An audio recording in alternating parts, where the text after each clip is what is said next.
Welcome to Empowerment Radio and Happy New Year and Happy Wednesday. It has been a while since the last Empowerment Radio show, so I'm very excited to being back and look forward to another hour of talking about some of those challenges that many of us have now, especially at the beginning of the year. Well, today the topic is about happiness. How to make this year happier for us. How to feel more alive. How to be more fully engaged. Why? Well, that was my New Year's resolution. You know, I believe, and I'm always a strong proponent, that reality doesn't really exist. It's very relative. Now, I was with my family in Florida during the holidays. And I was in the mornings always walking the dog of my sister-in-law. And one morning I came across a street where I saw a poor little duck sitting on the side of the road. And I didn't get too close because I was worried that the dog's going to chase this duck into the road and potentially going to get run over. And every time a car came by, the duck just turned away. And for me, it was pretty obvious that it tried to cross the street, but it couldn't. So I left it alone and walked away and hoped that eventually it would find the time or the space in between traffic to just hobble across the road. Now, 4 hours later, I came back for another walk and the duck was still there. Well, by then I thought, okay, action needs to be taken because we cannot let this poor little bird sit by the side of the road all day long. And maybe there are some little ducklings that are waiting for their mother, or, you make up those stories. So I went back to the house and I called my wife, Danielle, and my niece and said, let's go onto a rescue mission and help this poor little duckling or this little duck, it was a grown duck, to get across the road. So we approached it carefully. We came, slowly closer. I told them, don't rush because you don't want to frighten it. And let's just, go in a measured way. And then we stop traffic and then we're going to lead it across the road. And when we were about 30 feet away, my niece started laughing and said, it's made out of plastic. And I couldn't believe it because when I looked at it, it was obviously a plastic duck that was just able to turn with the wind. And that's why I turned away from the traffic. Of course, this was the great laughing stock of the whole holiday. And as gifts, I received ducks and little pet animals that I can rescue. And, I had a good time with it. But it showed me that, again, reality is just what we are creating. And the funny thing was about it, that when I went again with a dog and passed deliberately by this plastic duck, I was hoping that the dog could be also fooled, like me.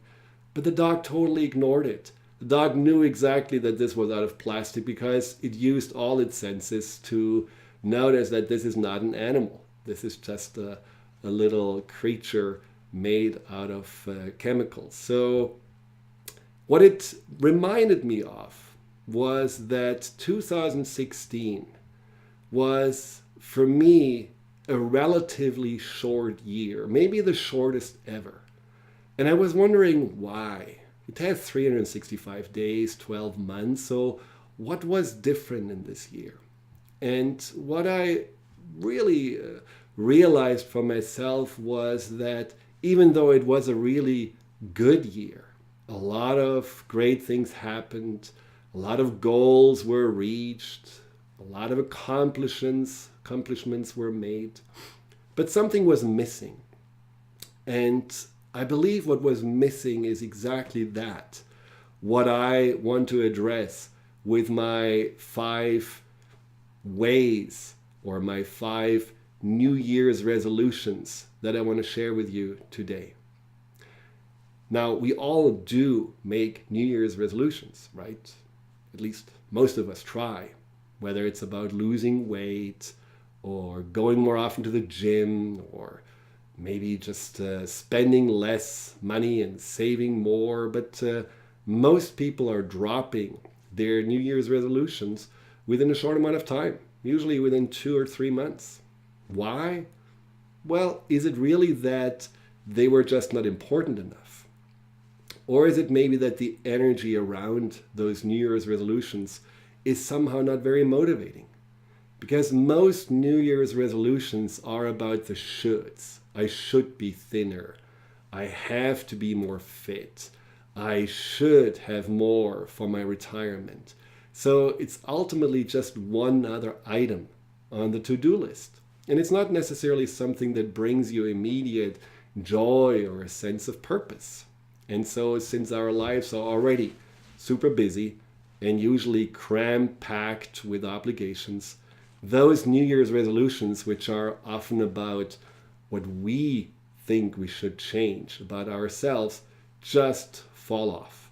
And we focus on that, what we usually do, work or family or things that we just have been doing as dutiful beings, but we are not necessarily improving.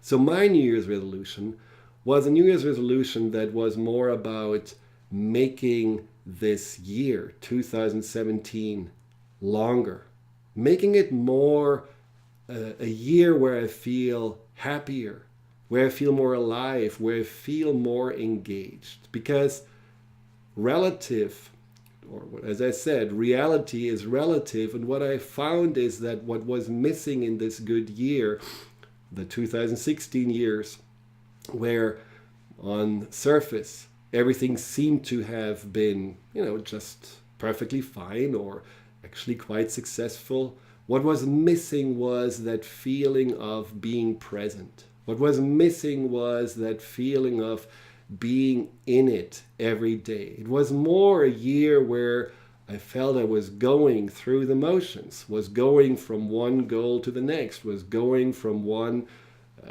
accomplishment that I thought I had to reach to the next, and I wasn't really fully enjoying it. I wasn't really fully in it. And I think this is something that makes you ultimately lose a lot of precious and valuable time that otherwise we could benefit from. And maybe you have felt similarly. Maybe you have been also at the end of the year looking back at 2016 and wondering, where did the time go? What happened? Often people say that's a sign of aging, that time accelerates and you just feel like, the months are passing by like weeks or days. But why? Why do we have to go into that? Why couldn't we just slow down time, slow down our experience, and learn to be more, not only mindful, but also more proactively engaged on how we're going to embrace and enjoy our life? And so since, 4 days, I have started this 5-part process, these 5 ways on being more engaged, being more happy, being more alive in 2017. And that's been very interesting. I do actually feel that life is a little bit more rich and a little bit more slow in a positive way. And I believe you can also benefit from some of those tools and some of those ways that I want to share with you. Now, to start with, in the morning, what I do is to connect my mind, my emotions, my body, and my essence, my spirit. That's what we could call the source of our love, of our ability to have compassion, of our ability to have maybe even intuition, just that intangible that goes beyond just the emotions that is within us. I believe there is an eternal and infinite source within. Some call it the soul, some call it the signature energy. It doesn't matter. It doesn't matter if you believe in it. It just can give you a nice point of focus to start this process. Now, connecting these aspects of yourself, what I found is it lets you enter the day not just from your head, which we spend way too much time in anyhow, but it lets you enter the day more as a whole being. You're present with your body, you're present with your emotions, you're present with your heart, you're present with your thoughts, and all of this is a whole package. And what it does for you is a few things. One is I feel that my experience during the day is more rich because I do feel that I can consult with my body, for example, the sensations in my body or the senses, smell, sound, taste, much more closely because I have myself already anchored in to my physical form at the beginning of the day. I also use my emotions more as a guidance system and do things more that feel good and not just that maybe sound good or are rationally sound, but really things that my emotions pull me forward towards. And I feel I'm more connected to the bigger picture, which is maybe what connection to the essence does for you, that you see more a wider perspective and you don't feel so locked in to the minutiae of the things that are right in front of you.